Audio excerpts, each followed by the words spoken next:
신앙생활 하시면서 잊지 못할 그런 공동체가 있으십니까? 돌아보면 너무 은혜롭고 또 감사하고 그냥 가슴이 먹먹해지고 너무 좋았던 그런 공동체가 있으신지, 만약에 공동체가 아니라면 내가 교제했던 그러한 이 지체들이 있는지 묻고 있는 것입니다. 만약에 한 번도 그런 공동체나 그런 지체를 만나보지 못했다 하면 비극입니다. 너무 슬픈 일이고 안타까운 일이고, 그리고 또 그런 공동체에 대한 갈망이 없다, 그것도 슬픈 일입니다. 교회 나오면서 무슨 공동체에 소망이 있느냐, 아무 기대감도 없고 아무 소망도 없고 그냥 나오니까 나오고 또 주일이니까 앉아있고 교회니까 교회가 다 그렇고 그렇지, 교회 다니면서 큰 소망이 없이 다니고 있다면 참 안타까운 일이 아닐 수 없습니다. 오늘 우리가 5대 제사의 부가 수칙에 대해서 마지막으로 이제 화목제사에 대하여서 말씀하고 있는데, 이 화목제사를 하나님께서 우리들에게 보여주시면서 공동체를 바라보는 마음, 또 교회를 바라보시는 마음, 우리 하나님이 어떤 의도를 가지고 이 화목제사를 주셨는가 우리가 잘 눈치채고, 그리고 우리 삶 속에서 우리 공동체 안에서 우리 하나님께서 의도하신 대로 한번 살아내기를 우리가 작정하고 결단하는 그러한 시간 되기를 소망하면서 저는 이 말씀을 준비하고 나누게 되어집니다. 제사제도는 참 복잡합니다. 목사인 저도 헷갈릴 만큼 뭐가 많아요. 일단 5대 제사죠. 번제, 소제, 화목제, 속제제, 속건제. 그런데 그렇게만 나오는 게 아니고 오늘 읽다 보면은 화제도 나오고 거제도 나오고 요제도 나온단 말이죠. 그래서 이러한 것들이 도대체 또 뭔가 우리를 상당히 혼란스럽게 합니다. 많은 사람들이 일상적으로 거제는 올려서 드리는 것, 요제는 흔들어 드리는 것, 화제는 불 펴고 드리는 것, 오늘 우리 본문에서는 다루지 않지만 전제는 포도주나 독주를 부어서 드리는 것, 이렇게 우리가 알고 있습니다. 틀린 거 아닙니다. 그런데 레위기를 자세히 읽어보면 꼭 거기에 국한되지는 않습니다. 훨씬 넓은 범위로 거제든 요제든 심지어는 화제든 다 불태워 드리는 게 아니고, 그것은 제사장 몫으로 또 드리게 되는 것들이 있어요. 제사장에게 돌릴 거제니라, 제사장이 가져갈 화제니라. 그것은 뭡니까? 반드시 불태우거나 반드시 제단에 흔들어서 올려드린 것만 얘기하는 게 아니고 훨씬 넓은 범위로 하나님 앞에 봉헌된 예물이다 라고 하는 의미까지 가지고 있습니다. 그래서 우리가 일반적인 의미, 흔들고 들어올리고 태우고 붓고, 그것들은 또 그대로 기억을 하시면서도 훨씬 넓은 의미로서의 봉헌물이다, 그렇게 이해를 하시면 많은 부분들이 좀 정리가 될 것 같습니다. 그러면 이제 화목제를 다루면서 우리 하나님께서 앞쪽에서 안 보여주셨던 그러한 요구들을 이제 하나씩 둘씩 요구하기 시작하십니다. 오늘 우리가 그걸 잘 볼 수 있어야 되거든요. 먼저 11절부터 15절까지 화목제 가운데 세 종류가 있는데, 첫 번째 것이 뭐냐면 감사의 화목제입니다. 우리 11절 같이 한번 읽어보실까요? 시작. 여호와께 드릴 화목제물의 규례는 이러하니라. 화목제물의 부가수칙이죠. 3장에서 이미 한번 다루었고, 3장에서는 주로 짐승 중심으로 다루었는데, 이제 7장에서 다시 설명하는 이유는 부가적으로 3장에서 다 못한 얘기가 있었단 말이죠. 그게 뭔가 봤더니 짐승 말고 소재물에 대한 것들을 이제 하십니다. 우리 12절 같이 한번 읽어보십시다. 시작. 만일 그것을 감사함으로 드리려면 기름 섞은 무교병과 기름 바른 무교전병과 무언 가루에 기름 섞어 무언 과자를 그 감사제물과 함께 드리고. 화목제물 세 종류인데 첫 번째가 어떤 화목제물이냐? 감사의 화목제물입니다. 우리로 지금식으로 치면 특별 감사 헌금하는 것입니다. 하나님 앞에 특별히 감사할 때가 언제 있느냐? 시편 107편에 보면은 전쟁에서 돌아왔는데 안 죽고 돌아왔단 말이죠. 팔도 멀쩡하고 다리도 멀쩡하고. 하나님 너무 감사합니다. 또 먼 여행을 갔다 왔는데 사고 안 나고 안전하게 돌아왔단 말이죠. 그래서 하나님 너무 감사합니다. 지금 우리도 먼 여행하지만 지금 우리가 먼 여행하면 주로 비행기 타고 여행합니다. 미국을 가든 영국을 가든 브라질을 가든 아시아를 가든 제주도를 가든 비행기 타고 가는데 이 모세가 이걸 쓸 때 비행기 없잖아요. 그러면은 먼 여행 가면 거의 대부분 배 타고 갔어요.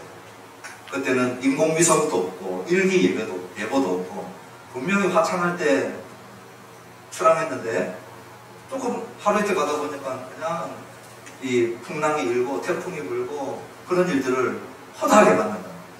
그래서 먼 여행을 갔다가 돌아왔을 때 하나님 앞에 너무 감사합니다. 특별 감사의 제물을 드릴 때 이 감사의 화목제를 드렸어요. 질병에서 건져주셨을 때. 또 이스라엘 역사들에서 보면 포로로 잡혀갔다가 정말 절망하고 이제 영원히 본국으로 고향으로 못 돌아가는구나 처량한 신세 한탄하고 있는데 갑자기 영원할 것 같은 그 제국의 왕이 막 죽고 나라가 무너지더니 새로 세운 나라들이 너 본국으로 돌아가서 집 짓고 성전 짓고 살아. 희한한 일들이 일어나. 그럴 때 하나님 앞에 나와서 감사합니다. 그런 특별한 감사의 제목들을 가지고 하나님 앞에 드릴 때에는 오늘 12절에 보니까 소제물을 같이 드리도록 하는 거죠. 소제는 밀가루로 주로 또는 가끔 드물게 보리가루로 만든 우리로 치면 과자나 떡이나 이 전이에요. 그런 것들을 함께 드리도록 하고 있는 것을 보게 되는 것입니다. 자, 13절에 우리 앞쪽에서 언급이 없던 내용이 또 나옵니다. 같이 한번 읽어보실까요? 시작. 또 유교병을 화목제에 감사제물과 함께 그 예물로 드리되. 놀랍지요. 왜냐하면 하나님 앞에 드리는 제물들 중에 소제물들 중에 하나님이 절대 누룩 그리고 꿀 넣지 말라 하셨거든요. 그런데 오늘 감사의 화목제, 특별 감사하면서 하나님 앞에 드릴 때 우리 하나님이 누룩 괜찮다는 거예요. 누룩이 있어도 드리라고 합니다. 우리 하나님이 이것을 번제단 위에 올리는 것은 금지하셨지만 왜냐하면 2장에서 어떠한 것도 누룩 있는 것은 제단에는 못 올립니다. 그러나 봉헌할 수는 있게 하시고 그 봉헌한 것들을 가지고 집으로 가지고 가서 주로 먹는 데 쓸 때에 화목제물은 유일하게 제사장보다 여러분들 제사자들이 더 많이 가져가서 회막 안에 국한되지 아니하고 회막 바깥으로 가져가서 먹을 수 있게 해놓은 것이죠. 다른 제사 드릴 때 제사장이 먹을 때도 반드시 어디서 먹었습니까? 회막 뜰 안에서 먹었거든요. 그런데 이 화목제물은 남은 것들은 전부 다 제사자들이 다 가져가는데 회막 뜰 바깥으로까지 들고 나가서 먹게끔 했단 말이죠. 그러니 제사자들에게 더 많은 것을 주기 위한 우리 하나님의 마음이 보이죠. 심지어는 유교병도 괜찮다는 거예요. 유교병도. 14절 같이 한번 읽어보십시다. 시작.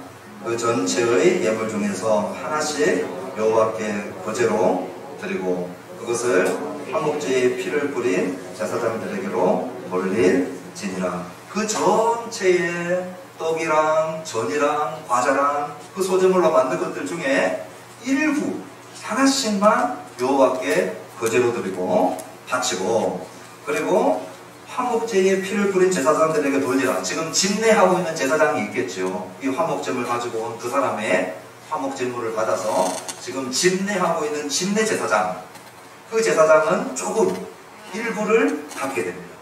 나머지 남아있는 떡이랑 전이랑 과자랑 이거는 누가 가져가는 것입니까?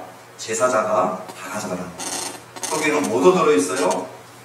유교병, 누룩으로 함께 만든 것들까지도 하나님이 허락하시고 가져가도록 해놓고 있습니다. 다만 반드시 먹어야 되는 유효기간이 있습니다. 15절에 그 유효기간이 며칠 주시는가 한번 보십시다. 15절 레위기 7장 15절입니다. 시작. 감사함으로 드리는 화목제물의 고기는 드리는 그날에 먹을 것이요 조금이라도 이튿날 아침까지 두지 말 것이니라. 감사의 화목제는 당일날 다 먹도록 했습니다. 화목제의 특징 중에 하나가 뭐냐면 소도 괜찮고 양도 괜찮고 염소도 괜찮아요. 그런데 안 되는 게 있습니다. 비둘기는 화목제물에 제물로 못 쓰겠습니다. 왜 비둘기는 못 쓰겠느냐? 가져가서 나눌 수 있는 양이 안 나왔기 때문에 비둘기는 하나님께서 화목제물로는 못 쓰겠어요. 속죄 제사로는 드리게 했는데 가난해도 하나님 앞에 죄 용서 받을 수 있는 길이 막히지 않도록 속죄 제사 때는 하나님 허용하셨지만 그러나 화목 제사 때는 허용 안 하십니다.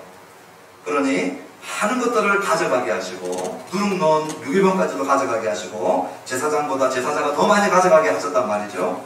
그렇게 많이 가져가게 해놓으시고는 15절에 우리 하나님이 그날 다 먹어야 돼 이렇게 조치를 해놓으신 거죠. 소 한 마리를 바친 사람은 그날 자기가 아무리 식욕이 왕성한 젊은 10대의 20대의 청년이라 할지라도 소 한 마리 먹을 수 있는 길이 없어요. 그러면 어떻게 하겠습니까? 부모님 부르고 형님 누나들 부르고 조카들 부르고 그래도 소 한 마리를 당일에 어떻게 다 먹어요. 결국은 공동체로 눈이 돌아가는 거예요. 반드시 내가 아는 공동체에 형제 자매들 장로님 권사님 집사님 불러 모아가지고 그분들이 와서 잡숴 주셔야 이제 우리 17절 16절 보면 두 번째 세 번째 이 화목제사가 나오는데 서번제 자번제 나올 때 다시 한번 보겠지만요, 남기면 안 되고 그리고 유효기간이 지나서 그 다음날 먹었다 그러면 전 제사가 다 무효가 됩니다. 무효가 될 정도가 아니고 재물은 가정하게 되고 먹은 자는 죄를 짊어져요. 큰일 납니다. 그러니 하나님이 의도하신 건 뭐냐, 손을 바쳤다 할지라도 반드시 그날 다 먹으라는 거예요. 다 먹기 위해서는 반드시 공동체가 필요하다는 거예요. 여기서 우리 하나님의 마음이 보이는 거예요. 주로 제일 먼저 먹는 사람은 가족들입니다. 자기 직계 가족들. 우리가 식사할 때 이웃을 늘 동참시키는 건 쉽지 않는 일이잖아요. 그런데 화목제 드린 날은 어떻게 됩니까? 가족의 개념이 확장되죠. 내 가족들이랑 먹어야 될 그것을 피가 섞이지 않은 우리 공동체의 구성원들이랑 먹게끔, 그렇게 하지 않으면 화목제가 맞춰지지 않게끔 우리 하나님이 의도해 놓으십니다. 그래서 이 화목제 제사를 가만히 보고 있으면 하나님이 보기 원하시는 공동체의 모습이 어떤 모습으로 나가야 될 것인가를 우리들에게 하나님이 눈치채도록 해주신 것이죠. 그냥 내 피를 나눈 정씨는 정씨끼리 속닥속닥 사랑 나누고 그리고 교제하고 박씨, 최씨, 이씨 그리고 또 무슨 성이 있는지 제가 지금 생각이 잘 안 나지만 하여튼 다른 성들하고는 크게 그 성도가 무슨 일을 당하고 있는지, 어떤 아픔이 있는지, 오늘 무슨 고민을 하고 왔는지, 가정에 무슨 우환이 있는지, 지금 기도 제목이 뭔지 나랑 그닥 상관없고 그냥 나와 내 핏줄 괜찮으면 괜찮은 정도의 신앙생활을 해도 되겠다라고 생각지 못하도록 화목제사 안에 가족이 확장된 개념으로 들어오도록 그렇게 지금 조치를 한 것입니다. 자, 이제 16절과 17절에서는 화목제사 가운데 두 번째, 세 번째 제사를 얘기하십니다. 소원의 화목제와 자원의 화목제가 있다. 16절 같이 읽어보십시다. 시작. 그러나 그의 제물이 소원이나 자원하는 것이면 그 제물을 드린 날에 먹을 것이요 그 남은 것은 이튿날에도 먹되 그랬습니다. 감사의 화목제와 특별감사 제사와 다른 건 뭐냐? 먹을 수 있는 기간을 하루 더 연장해 주셨어요. 감사의 화목제는 당일에 다 먹어야 됐다면 오늘 여기 소원의 화목제, 자원의 화목제는 일주일이나 한 달 준 게 아닙니다. 그냥 냉장고, 냉동실, 밑에 다 꾸역꾸역 다 집어넣어서라도 혼자 먹도록 하지 못하겠어요. 딱 하루 더 주셨어요. 결국은 다시 나눠 먹도록 하시는 것인데 소원의 화목제는 언제 드리느냐? 살다가 정말 위기를 만나요. 우리 인생을 살다가 위기를 안 만나는 사람은 아무도 없어요. 내가 모자라서 자초하기도 하고 나의 의도와 상관없이 당하기도 합니다. 그 위기를 만날 때 앞이 막막하고 내일이 안 보이고 내가 생존할지 죽을지도 모르는 그런 상황.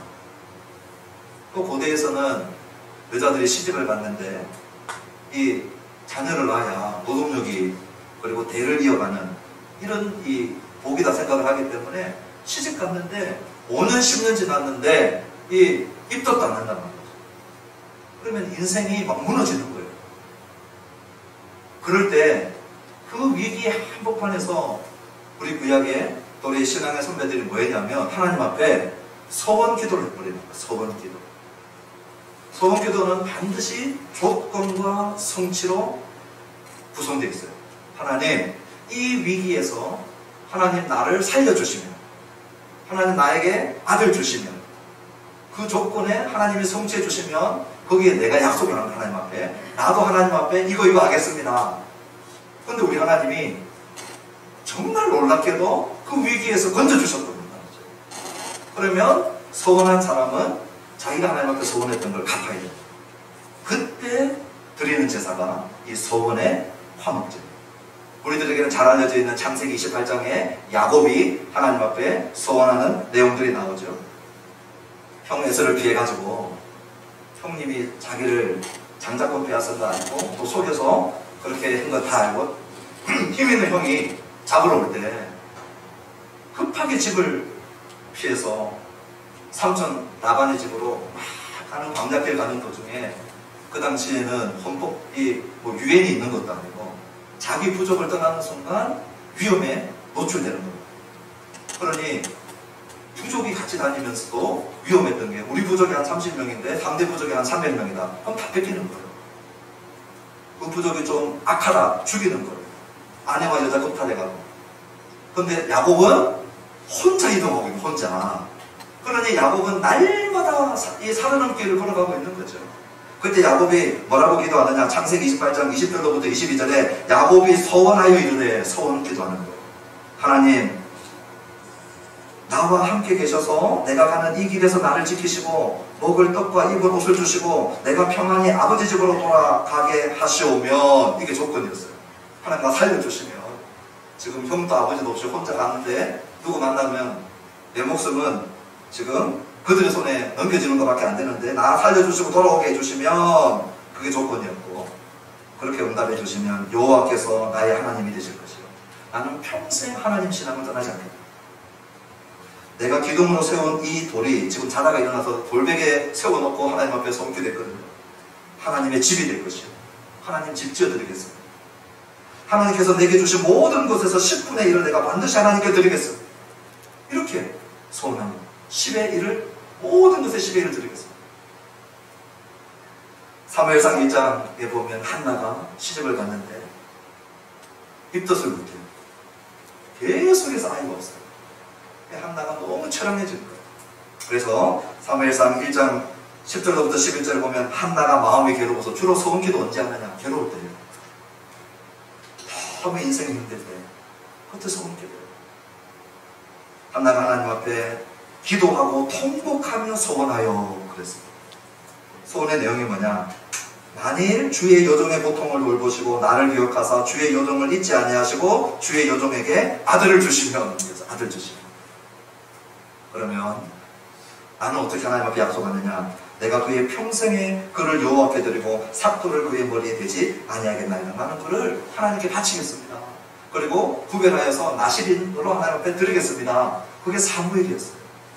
하나님이 야곱의 기도도 응답해 주셨고요, 하나님의 한나의 기도도 응답해 주셨어요. 그때 응답받고 올려드리는, 하나님 앞에 드리는 제사가 뭐냐? 이 소원의 화목제입니다. 우리 인생의 신앙생활에 한번 승부를 걸어야 될 때, 정말 어디를 봐도 도움이 안 나올 때, 그때 우리 소원기도 해도 괜찮고요, 다만 할 때 조심해야 돼요. 이 소원기도 함부로 했던 사람이 있죠. 사사 중에 입다라고 한 사사가 전쟁 나가면서 돌아올 때 내가 하나님 이기고 돌아오게 해주시면 제일 먼저 나를 맞이하는 사람 하나님 앞에 바치겠습니다 했는데 자기 딸이 나와서 바쳐. 자기 딸이 나와버린 거예요. 오늘 우리가 소원기도를 할 때 아주 신중하고, 그러나 위기 속에서 하나님을 의지하면서 그 소원을 했을 때 하나님이 지금 응답하신 그 응답에 반응하면서 올려드리는 제사가 소원의 화목제입니다. 그 다음 이어서 나오는 게 자원의 화목제인데, 자원의 화목제는요, 이 특별한 감사 제목이 없어요. 하나님이 내 인생에 뭐가 기가 막히게 나를 건져낸 일도 없어요. 그리고 위기 속에서 하나님 그 소원한 것도 없어요. 근데 하나님이 그냥 좋아.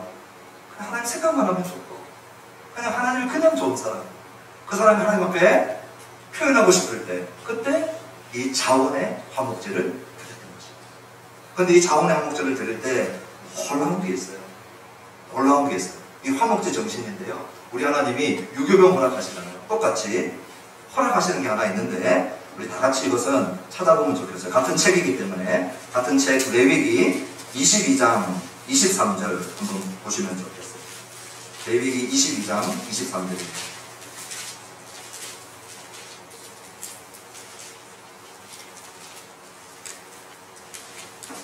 다 찾으신 줄 알고 레위기 22장 23절 같이 한번 읽어보십시다. 시작. 소나 양의 지체가 나거나 덜하거나 한 것은 너희가 자원제물로는 수련이와 소원제물로 드리면 기쁘게 받으심이 되지 못하리라. 죄송합니다. 23절이 왜 놀랐느냐? 하나님 앞에 화목제로 드릴 때 우리 하나님이 자원하여 드리는 제물 중에는요, 소위 얘기하는 다리 하나 더 있는 거나 다리 하나 없는 거, 저는 이제 귀형이라고 얘기하는 5대 제사 가운데 흠 있는 거 절대 못 들게 했어요. 유일한 예외가 뭐냐? 자원하는 화목제는 우리 하나님께서 예외를 주셨어요. 소나 양이나 다리 하나 있든 다리 하나 더 있든 다리 하나 없든 자원 제물로는 받아주시겠다. 그게 하나님의 의도가, 오늘 우리가 지금 이 말씀을 보면서 이 정보를 아는 게 중요한 게 아니고, 하나님이 왜 화목제에는 이렇게 유독 유연하게 대해주시는가. 누룩 있는 유교병도 괜찮다고 하시고, 다리 하나 더 있는 것도 괜찮고 다리 하나 없는 것도 괜찮고, 그 흠에 있는 것도 자원 화목제는 괜찮다는 거예요. 화목제물로는 괜찮다는 거예요. 그 이유가 뭘까요? 제사자들이 가져가서 반드시 나누어 먹을 때 더 많은 풍성한 것들을 나누도록 하고, 나에게 있는 감사, 잔잔한 감사든 기가 막힌 감사든 위기 속에서 하나님이 내 인생 가운데 어떻게 개입하셔가지고 하나님이 어떻게 나를 도우시고 건지시고 인도하셨는가를 나눌 때 더 많은 사람들을 불러 모아서 나누게 하는, 그 일에 이 화목제물을 풍성하게 해주십니다.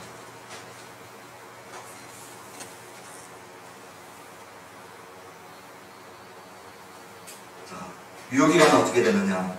17절에 보면요, 그 제물의 고기가 셋째 날까지 남았으면 불사를 진다. 이틀 안에 다 먹어요. 역시 혼자서 자기 가족들만 먹어요. 나누어서 먹도록 해놓으신 거죠.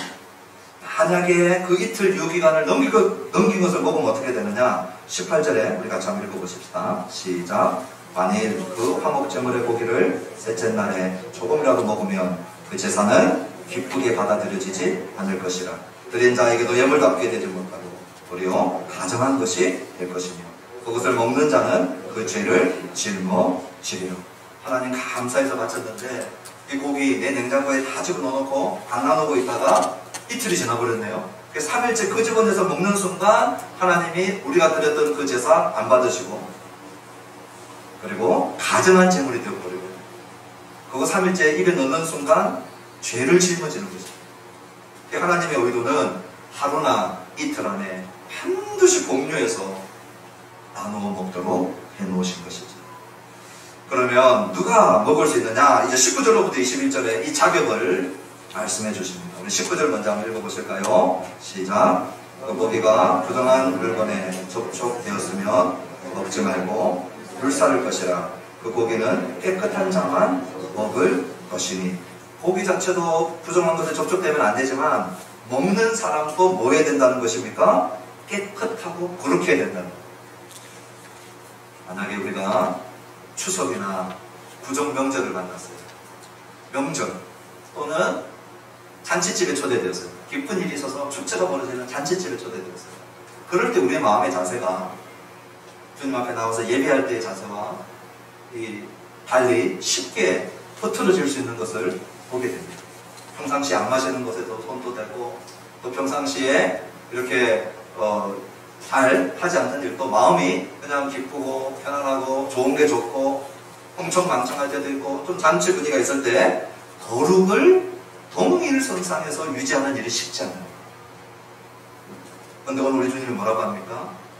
하나님 앞에 성도의 교제는 비록 이 화목제사가 잔치와 축제의 제사이긴 하지만 그 안에서 우리의 거룩의 이 영적인 옷 매무새가 흐트러지지 않도록 해놓으십니다. 아무리 잔치를 할지라도 거룩함을 유지하면서 잔치하게 됩니다. 그래서 성도의 교제 안에 이 교제의 특징상 뭐가 있느냐? 거룩함이 반드시 들어가 있어요. 내가 거룩함을 잃으면 나만 하나님 앞에서 거리끼는 정도가 아니고요. 교제가 안 돼요. 내가 하나님 앞에 거리끼고 범죄했을 때 목사 눈 제대로 못 쳐다볼 때도 있고 우리 성도 지체들 눈 제대로 못 쳐다볼 때도 있고 멀리 앉고 싶어요. 목사는 그렇게 무서운 사람이 아닌데도 위험한 인물도 아닌데 이거 교제가 무너지기가 훨씬 쉬워요. 다 그렇지는 않지만 그러니 깨끗한 자, 거룩한 자를 요구하시는 것은 뭐냐? 오늘 이 거룩을 지켜내서 나만 하나님 앞에서 죄 없는 자로 바로 서는 것에 목적이, 최종적인 목적이 있는 게 아니고 나로 인하여서 공동체가 이 화목제사의 복을 누리는 일이 막히지 않도록 하는 거죠. 오늘 저와 여러분들이 거룩을 이중적으로 생각해요. 우리 각자의 거룩도 중요하죠. 나의 거룩이 무너지면 교제의 복이 무너지고요. 나 때문에 우리 지체가 하나님 앞에서 받아 누려야 될 화목제사의 공덕들을 받지 못하는 그러한 공동체적인 손해가 있다는 것을 우리가 기억하는데 우리 안에 있는 이 거룩이 얼마나 중요한가 하는 것들을 다시 기억하게 하는 거죠. 잔치 중에라도 성도는 교제의 옷 매무새를 흐트러뜨리지 않도록 해놓으십니다. 만약에 그것이 무너지면 어떻게 되느냐? 20절 같이 한번 읽어보십시다. 20절과 21절 같은 내용입니다. 시작. 만일 몸이 부정한 자가 여호와께 속한 화목제물의 고기를 먹으면 그 사람은 자기 백성 중에서 끊어질 것이요. 만일 누구든지 부정한 것, 곧 사람의 부정이나 부정한 짐승이나 부정하고 가증한 무슨 물건을 만지고 여호와께 속한 화목제물의 고기를 먹으면 그 사람도 자기 백성 중에서 끊어지리라. 자기 백성 중에서 끊어지는 화를 당하는데 이게 도대체 무슨 의미인가? 그냥 즉사한다는 말인가? 아니면 유대인들은 죽으면 조상의 묘에 묻히는 게 아주 중요하거든요. 역대기를 보면 무덤의 위치가 그 사람과의 하나님과의 관계, 삶을 하나님이 얼마나 인정해 주시는가 다 나와요. 이게 다윗의 무덤, 다윗성 안에, 예루살렘 안에, 그 열조 라인에 거기에 못 들어가는 사람들은 성 바깥에 어디에 묻히느냐가 되게 중요해요. 열조의 무덤에 묻히지 못하나? 즉사하나? 아니면 후손이 끊기나? 다양한 그러한 이 의미들이 가능하지만 아마도 그 사람이 즉사하는 것보다는 하나님의 말씀을 중심에 두고 있는 공동체잖아요. 그런데 그 말씀을 지키지 않는 사람들은 지금 우리로 치면 이 출교시키는 그 공동체에서 출교되어지는 그런 의미로 우리가 이해를 하면 충분할 것 같습니다. 자, 이제 22절로부터 27절은 기름과 피를 하나님께서 특별하게 지정하시면서 먹지 말라고 하십니다. 먼저 22절 보시면 여호와께서 모세에게 말씀하여 이르시되 이제 단락을 전환시키면서 특별하게 기름과 피에 우리 주님이 먹지 못하게 하시는데요. 23절 같이 한번 읽어보십시다. 시작. 이스라엘 자손에게 말하여 이르라. 너희는 소나 양이나 염소의 기름을 먹지 말 것이요. 이스라엘 자손들에게 얘기합니다. 제사장들에게 얘기하는 게 아닙니다. 왜 이스라엘 자손들에게 얘기할까요? 화목제물은 제사장보다 회중이, 제사자가, 헌제자가 훨씬 많이 가져가서 먹게 되기 때문에 회중들에게 얘기하는 거예요. 자, 짐승의 목록 보십시오. 소, 양, 염소 다 큰 것들입니다. 다 큰 덩치들이에요. 그런데 기름은 절대 못 먹게 합니다. 우리 24절 시작. 스스로 죽은 것의 기름이나 짐승에게 찍힌 것의 기름은 다른 데는 쓰려니와 결단코 먹지는 말지니라. 스스로 죽은 것은 자살이 아닙니다. 그냥 자연사한 것입니다. 짐승이 자살을 못하잖아요. 그 정도로 이 지능을 가지고 움직이지 않죠. 자연사한 짐승. 그 다음에 이렇게 찢겨진 짐승. 그것은 그 기름을 다른 용도로는 쓸 수 있어요. 그러나 절대 식용으로 먹지는 못하게 하신 것입니다. 왜 못 먹게 하느냐? 우리 한 군데만 더 찾아봅시다. 같은 레위기 책 안에 있으니까요. 레위기 3장 10절 한번 보십시오. 레위기 3장 16절 정정합니다. 3장 10절에서 16절로 정정합니다. 우리 16절 같이 한번 읽어보십시다. 시작. 제사장은 그것을 제단 위에서 불사를 지니 이는 화제로 드리는 음식이요 향기로운 냄새라. 모든 기름은 여호와의 것이니라. 우리 하나님이 기름은 내 것이다 하고 딱 못 박아 놓으셨어요. 이 기름은 우리가 생각하는 보통 신의 기름이 아닙니다. 화목제물의 기름은 우리가 식용으로 쓰지 않는 이 콩팥과 간을 둘러싸고 있는 내장 기름입니다. 내장 기름. 우리는 이제 양이나 이런 것들을 잘 이렇게 도살하거나 도축하지 않아서 모르는데요. 그걸 전문으로 하시는 사람들은 그거는 먹지 않는데 자기도. 우리 하나님이 그것 지목하시고 이건 내 거야 라고 여호와의 것으로 우리 하나님께서 먼저 지정해 놓으십니다. 그래서 왜 못 먹게 하느냐? 하나님이 내 것으로 구별해서 바치도록 해놓은 거기 때문에 너희들 손들지 마. 이 금지 명령을 보면서 하나님을 기억하게 하고 이 금지 명령을 순종하면서 하나님을 존중하게 해놓는 것입니다. 만약에 먹으면 어떻게 되느냐? 25절 같이 읽읍시다. 시작. 사람이 여호와께 화제로 드리는 제물의 기름을 먹으면 그 먹는 자는 자기 백성 중에서 끊어지리.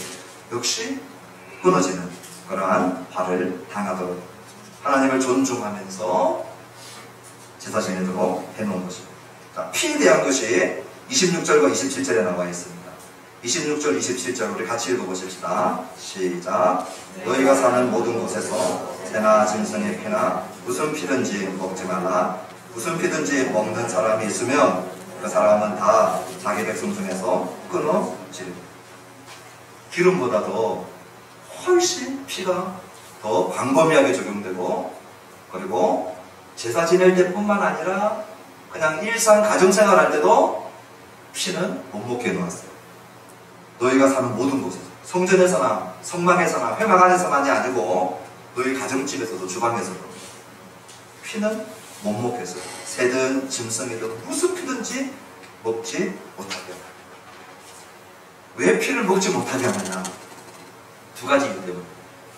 첫 번째는 하나님 앞에 드려진 희생제물의 피는 우리의 죄를 속하는 피.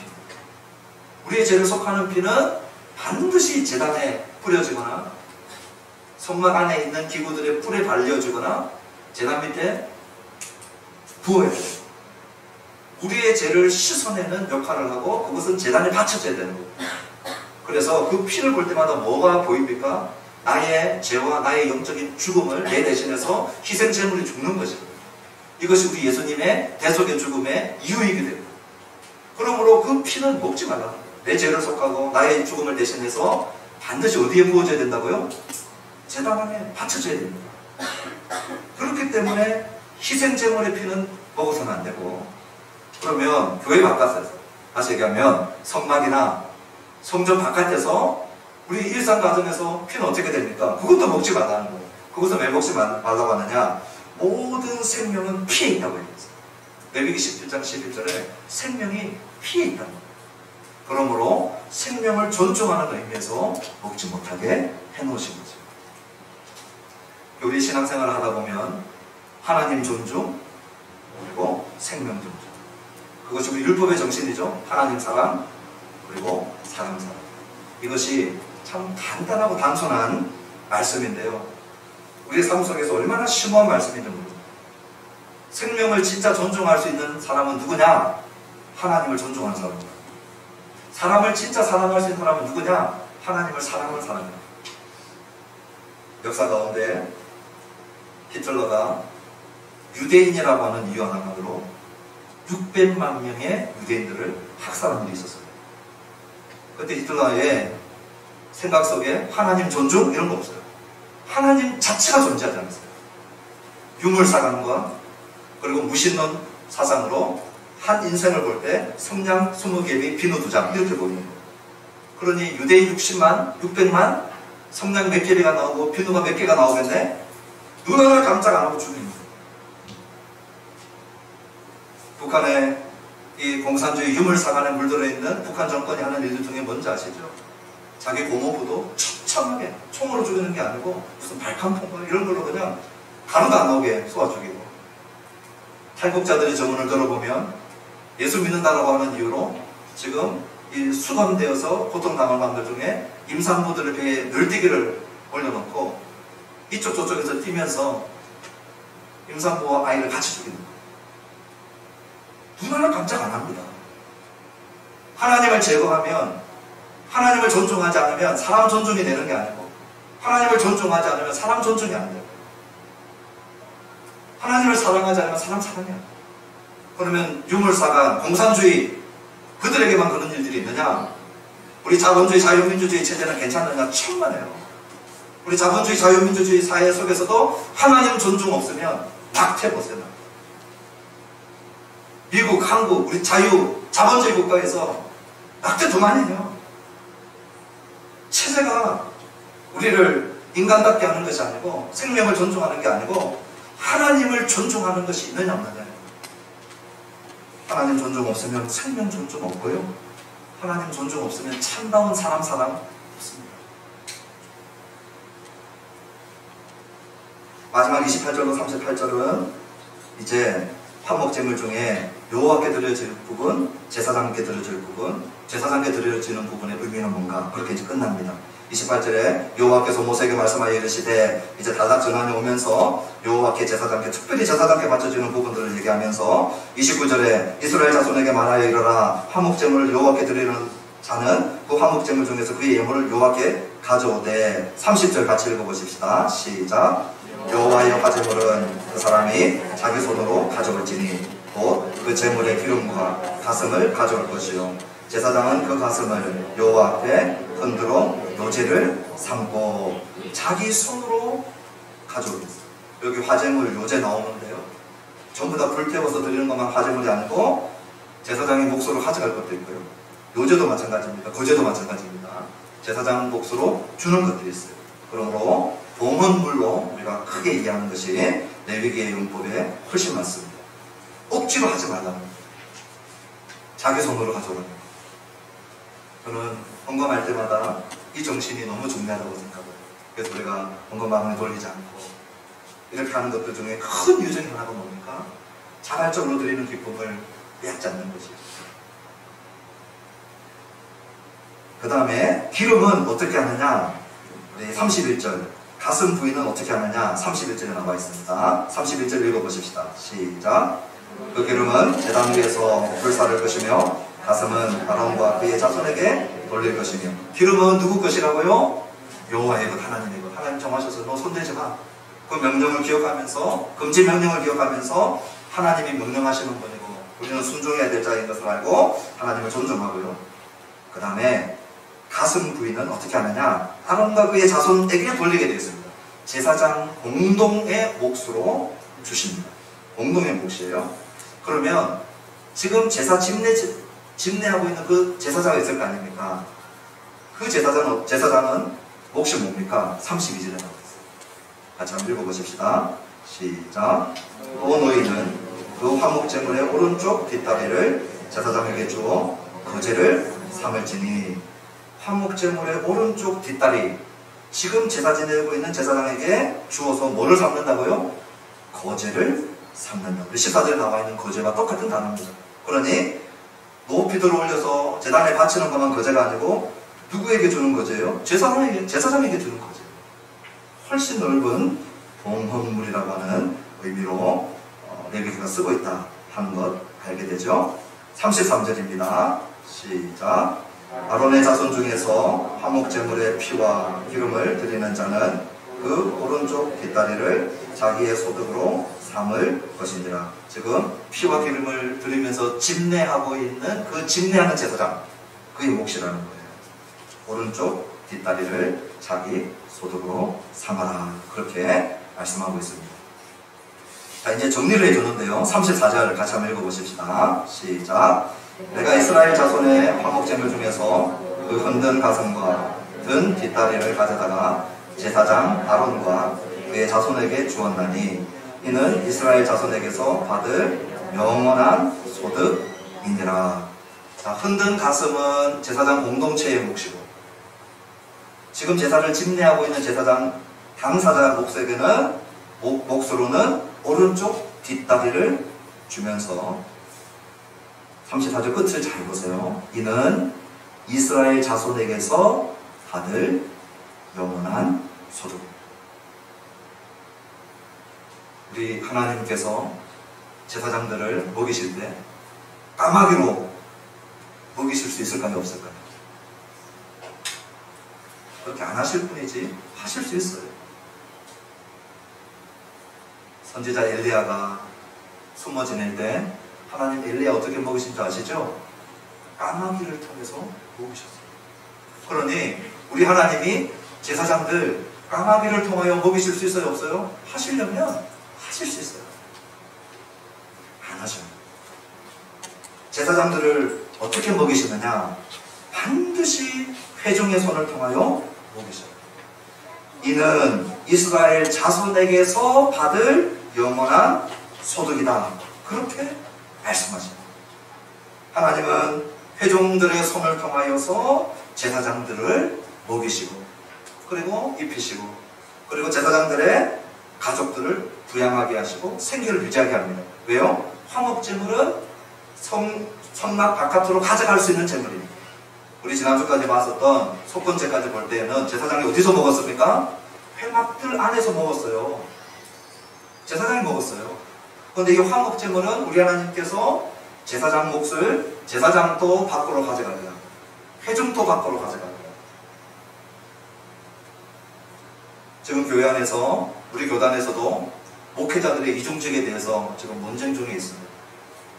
점점 교회는 어려워지고 신학교 출신들은 많아지고 갈 곳은 없어지고 개척은 힘들고, 그러니 목사님들이 택시 몰다가 목회하고 목회하다가 택시 몰고 택배하시고 편의점에서 알바하시고 그러면서 가족을 부양하고 있어요. 꽤 많습니다. 이걸 어떻게 볼 거냐? 저는 우리가 레위기의 관점에서 보면 이상적이지 않다는 걸 알아요. 그러나 그 지점에 도착할 때까지는 성숙한 이 모습들이 제사장 쪽에서도 보여야 되고 회중 쪽에서도 보여야 되죠. 우리 회중이 제사장의 가족까지 생계와 부양할 능력이 안 되는 회중들인데 제사장이 계속 그것만 요구하고 있다. 그 성숙하지 못한 제사장. 나가서 다른 일을 해서라도 가족과 할 수 있는 일들을 해야 되죠. 그런데 회중이 어느 정도 이제 부양 능력이 되어지고 우리 5대 제사와 또 10의 1과 하나님 앞에 바치는 모든 헌물교회들을 따라가면 이제 회중들이 모였을 때 제사장의 생계와 가족 부양의 능력이 되어진다. 그럴 때는 하나님이 회중의 손을 통하여서 하기를 원하시는 거예요. 더 중요한 건 뭘까요? 왜 회중의 손을 통하여 하게 하시느냐는 것이죠. 그것이 35절과 36절에 나와 있습니다. 힌트를 줍니다. 우리 35절, 36절 읽어보십시다. 시작.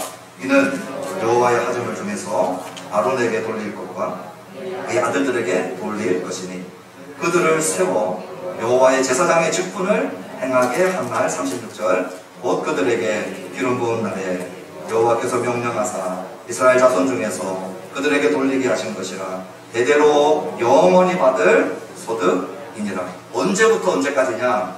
제사장으로 위임된 날, 임직한 날, 제사장이 된 그날부터예요. 그날부터 영원히 받을 소득으로 그 직무를 감당하는, 제사장의 직무를 감당하는 그 기간 동안에는 그렇게 하도록 하신 거죠. 그러면 질문해야 되겠죠. 왜 그렇게 하셨냐는 거예요. 하나님이 회중들의 죄 문제를 처리하시기 위해서 두 가지가 필수로 있어야 되는데 성막과 제사장이었어요. 그래서 성막을 세우시고 제사장 제도를 주신 거예요.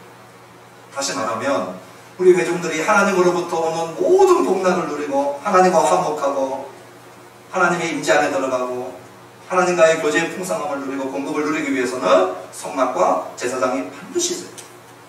결국 성막과 제사장을 운영할 수 있도록 회중들의 손을 통하여서 부양하게 하신 것은 결국 누구의 복으로 돌아가게 되겠습니까?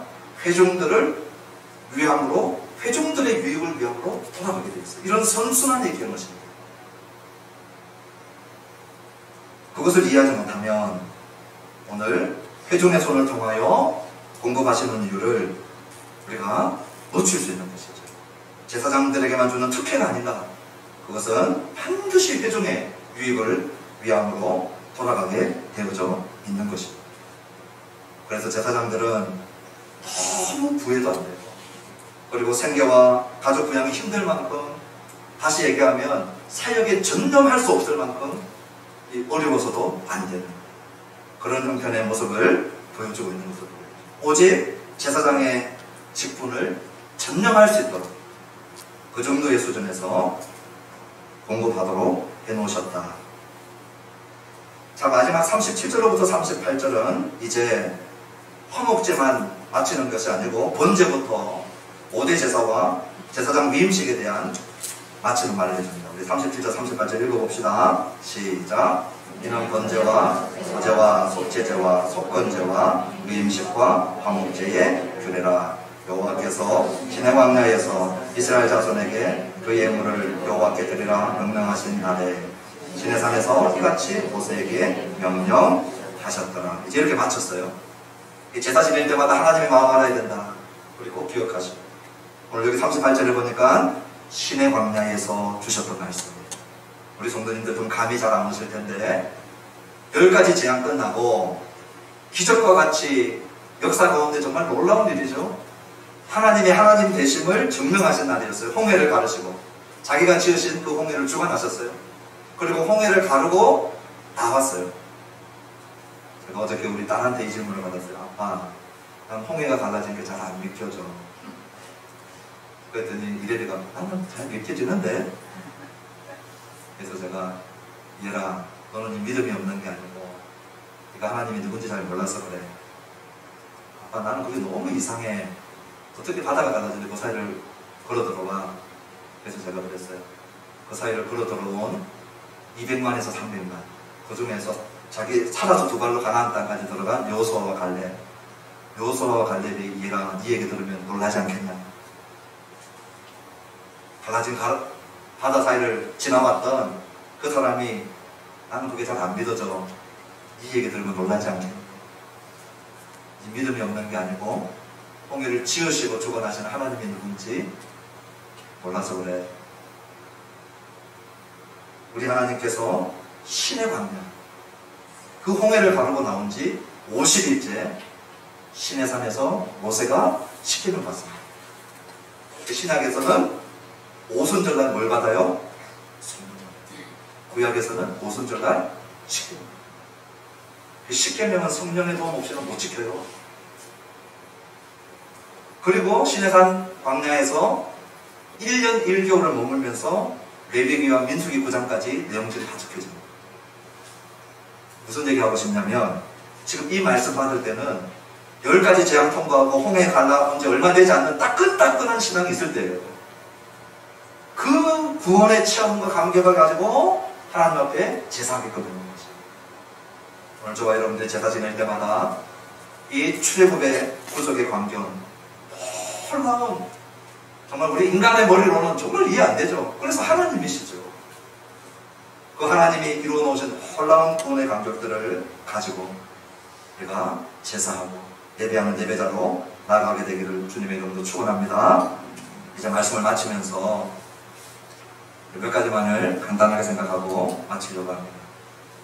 첫 번째는 거룩입니다. 화목제라고 하는 이 잔치의 한복판에서도 우리 하나님은 거룩의 단추를 잘 잠그고 거룩의 온 매무새를, 우리의 마음가짐을 놓치지 않고, 오늘 대한민국 사회가, 이 도시 사회가 거룩하고 먼 방향으로 계속 가고 있지만 미디어도 그렇고 핸드폰도 그렇고 인터넷도 그렇고 끊임없이 저와 여러분들은 저항하고 싸우면서 거룩의 삶을 살아내기를 주님의 이름으로 축원합니다. 그럴 때 꼭 기억해야 될 것이 있어요. 뭡니까? 나 자신만을 위한 것이 아니고 우리 공동체를 위한 것. 이 거룩을 잘 살기 위해서는 코람데오의 정신을 가지고 살아가야 된다. 우리 지난주에 하나님의 면전 앞에서 하나님의 얼굴을 기억하고 살아가는 것이죠.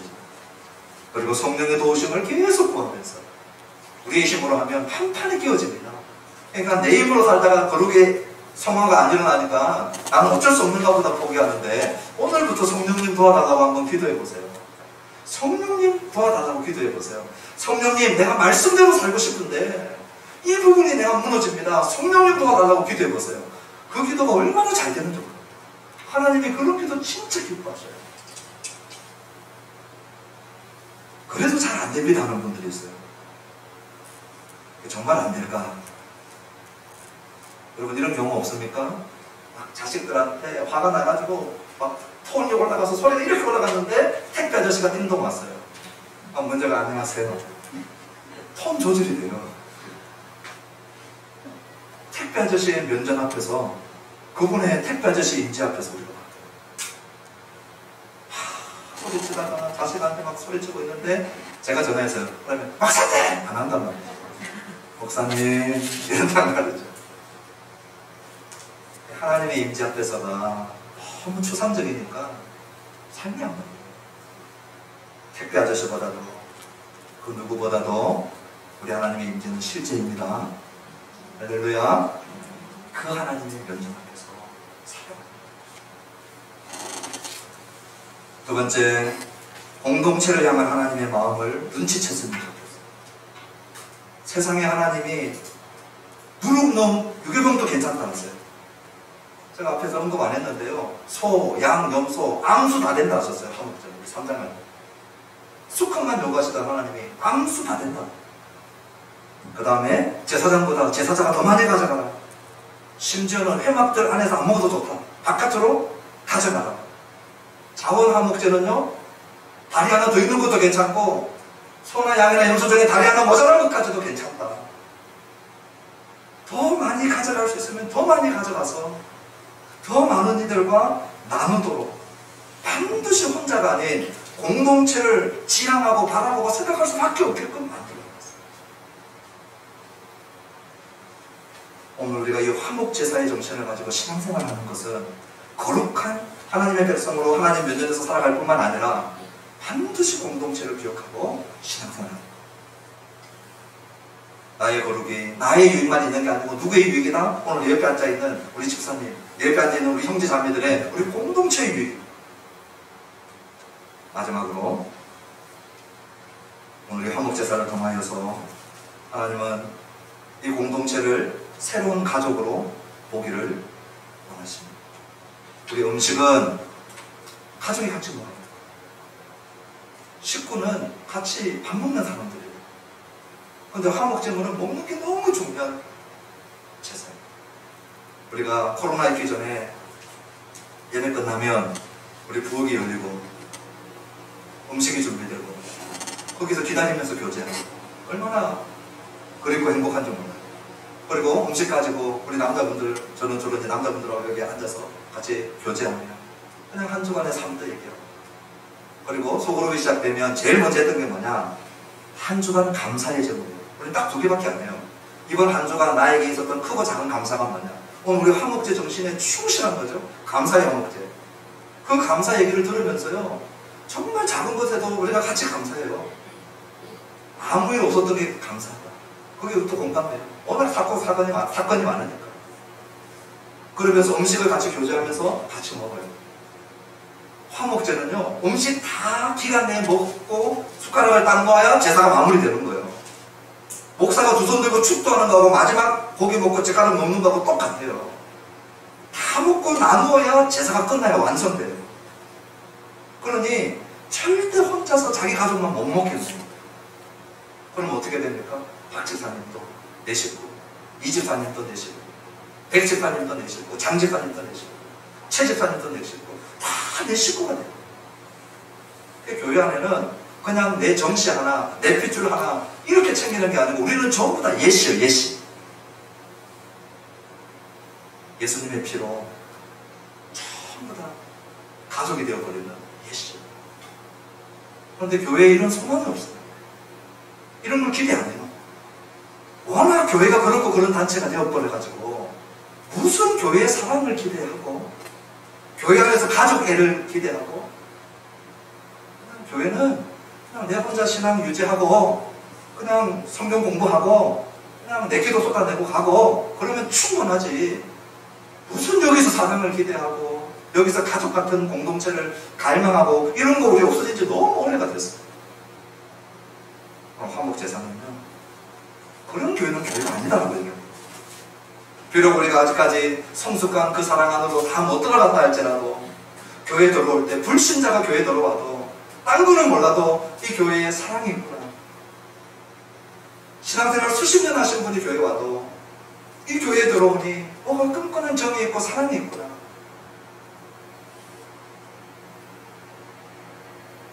사도 요한이 요한복음과 서신서와 계시록을 쓰고 난 다음 세대에 터툴리안이라고 하는 초대 교부가 있었어요. 아폴로지라고 하는 그의 책에서, 변증이라고 하는 그의 책에서 뭐라고 고백하냐면, 유교도들이 그렇게 기독교인 박해하고 죽여나갈 때 유교도들이 깜짝 놀란 부분이 있다. 어떻게 기독교인들이 서로를 위해서 기꺼이 죽고자 하는지. 유교도들이 기독교 박해하면서 막 공동체 안에서 기독교인들 죽여나가는데 그 죽여나가던 유교도들이 깜짝 놀란 게 있었어요. 터툴리안이 그의 책에서 기록해놨어요. 서로가 서로를 위해서 기꺼이 죽고자 하는 모습을 보고 박해하던 유교도들이 놀라고 있다.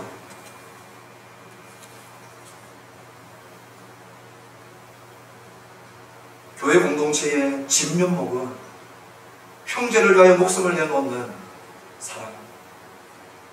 예수님 요한복음 13장에서 내가 너희를 사랑한 것 같이 너희도 서로 사랑. 우리는 절대 그 사랑을 못해요. 언제 우리가 그 사랑을 하기 시작하느냐? 내가 너희를 사랑한 것이 뭔지 깨닫기 시작합니다. 우리 주님이 모자라도 이렇게 모자란 것이 없는 우리, 볼짝이 없어도 이렇게 볼짝 없는 우리, 하나님 앞에서 이기적이고 악하고 패역하고 표독스럽고 끔찍한 죄인들, 우리가 뭐가 좋다고 우리 끌어안으시고 우리 위에 벌거벗김 당하시고 저주 책망 다 받으시고 수치 다 받으시고 피 흘려 돌아가시고 내가 너희를 사랑한 것 같이, 그때 비로소 우리는 이 사랑입니다. 마지막으로 이 말씀을 남기면서 우리 하늘나무 교회 공동체가 예수 가족 공동체로 힘들고 어렵지, 내가 볼 때 참 사랑하기 어려운 그런 지체들, 내가 볼 때 미워하기 훨씬 쉬운 지체, 제일 쉬운 것은 무관심하고 미워해버리는 거예요. 그러나 우리 주님이 화목제사를 주신 그 마음, 우리 하나님의 마음, 우리가 빨리 놓치죠. 예수 피로 사랑받고 용서받은 저희들, 우리 공동체 안에서 이 사랑을 향하여서 포기하지 않고, 정말 가능할까? 그런 공동체를 본 적이 없기 때문에 안 될 거야, 그런 생각이 들다가도 다시 하나님 말씀으로 마음을 바로잡고 이 사랑의 공동체, 가족 공동체 향하여서 저도 애쓰고, 저도 부족해요. 저도 제가 사랑이 얼마나 모자라고 없는 사람인지 누구보다도 많이 알아요. 이 경상도 보리문경, 다감하지도 다정하지도 못하고 그냥 하나하나 다 친밀하게 이거 잘 못하고 그래요. 그러나 이 사랑의 싸움은 저는 포기하고 싶지 않아요. 저와 여러분들이 그런 공동체를 향해서 혼자 만들지 못하는 공동체, 우리가 함께 세워가게 되기를 주님의 이름으로 축원합니다. 이제 마치는 찬양할 텐데요.